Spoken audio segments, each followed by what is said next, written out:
Hi, this is Mrs. Ziegler, and I'm going to go over your limiting reactant calculation stoichiometry notes. So, this is the last part for this unit. So, you need to be able to identify the limiting and excess reactants in your reaction problem. So, essentially, you need to know what reactants are the limiting and which one is an excess. So, we use stoichiometry calculations in order to identify this. Okay, so limiting reactant is the reactant which runs out first and limits the amount of product that can be made, where you need to do two mass to mass, meaning gram to gram calculations in order to figure out which reactant is the one that will produce the smaller amount of product. So we're going to use a real world example using a confetti cupcake, making confetti cupcakes. All right, so this is our recipe. And then our balanced equation would be we need one mix with 3 eggs plus 2 cups of oil to make 1 pan of cupcakes. So we are going to start with 3 boxes. Okay, we have 15 eggs. We have 8 tablespoons of oil, and then we need to know how many pans we can make off of these reactants. So we're going to use our stoichiometry problem to do 3 different stoichiometry to figure out how much is going to be made. Okay, so we know that in our balanced equation, to make 1 pan, we need 1 mix. So you make 3 pans from that. For 15 eggs, you have 3 eggs for 1 pan, so you can make 5 pans.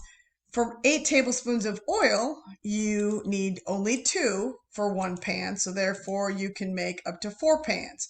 So the smallest amount of pans of cupcakes would be 3 pans, so therefore the limiting reactant is the mixes. That's what's used up first. So now we are going to use this to relate back to chemistry.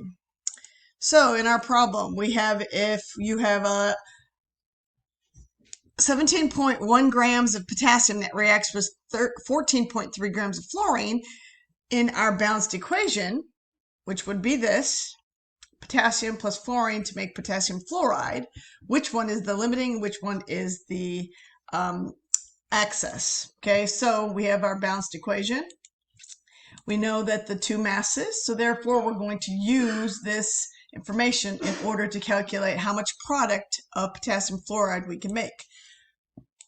Okay, so we're going to start off with our potassium to potassium fluoride. So we have our setup. Okay, so this is using the multiplying through our conversion factors. So we know that our mass for potassium fluoride is 58.10 grams.